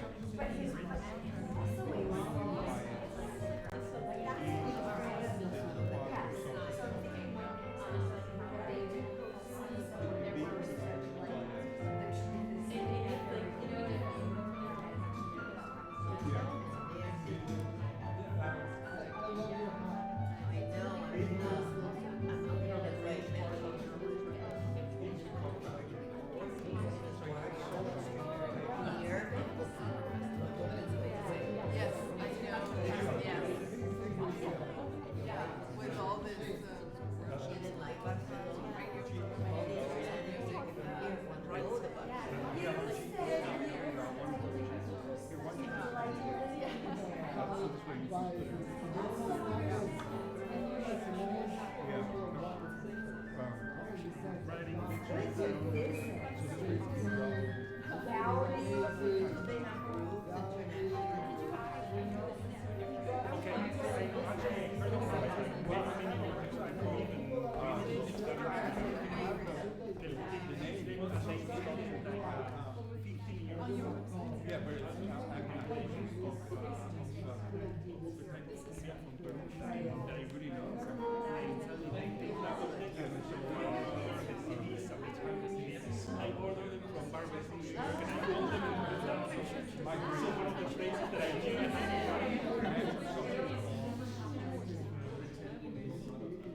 But beyond what I was saying, I had no idea.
But I thought of it.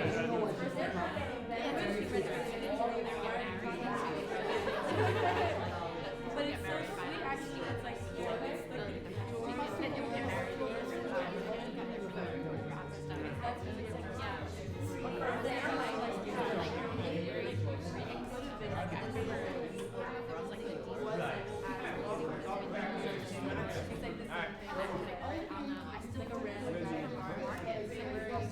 you know what I mean? Just like,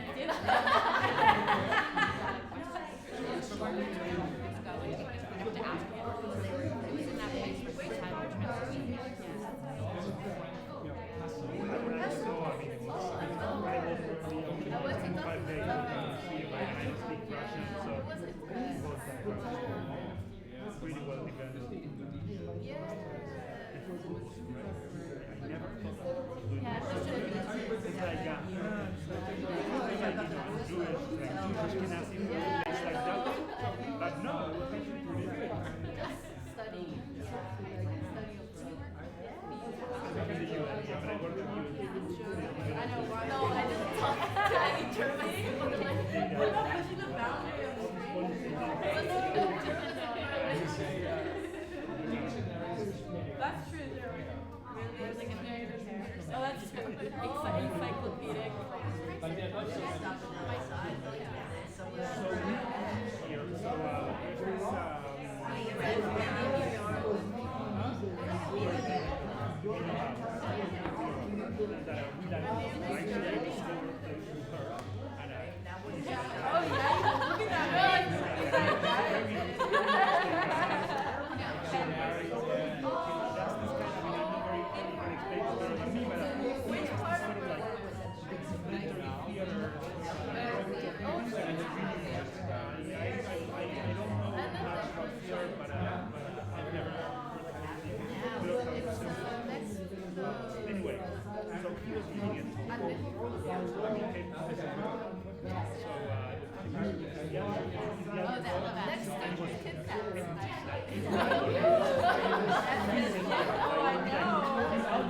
Because I did my abroad in the Netherlands and I went to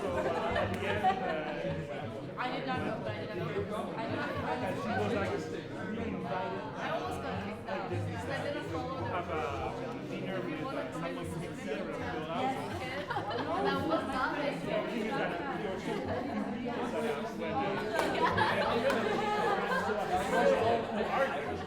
And then she says that you come. So makes you feel like, did you take the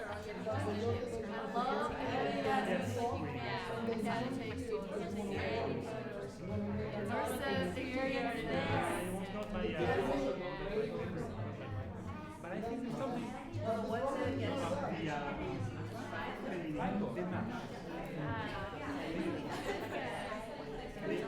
way you use this thing. That's what I need to do. Even though the episode is not always amazing, but it gives you a good amount of time. Okay, so let's slowly shut it down. It's so interesting. Yeah. I don't know if that makes any sense, but Yeah, I mean, I heard him talk. He even talked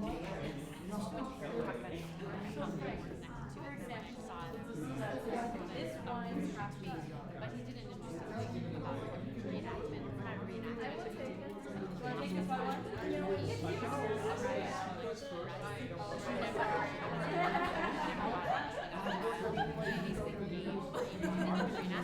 Oh, it just created a trial. This is Moscow, yeah, Moscow trial. But yes, we did this kind of documentary. But it just very much, and it works out better when it's a document, not film than it does on film. But yeah, my students didn't like it that play. They thought it was he was colonizing. He was talking about colonialism and colonizing stories. That was kind of their take on it. Yeah, I think it is too,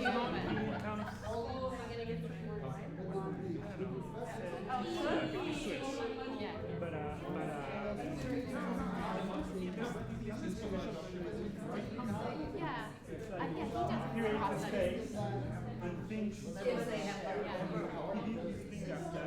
think it's amazingly cool. So judges from Europe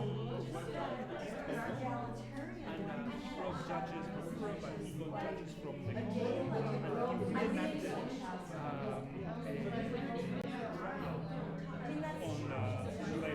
human rights. But it's actually kind of it's a performance, it's not a trial.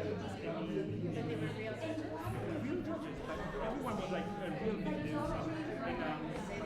It's not a real trial, but it's just the enactment of this. We are going to actually discuss these things.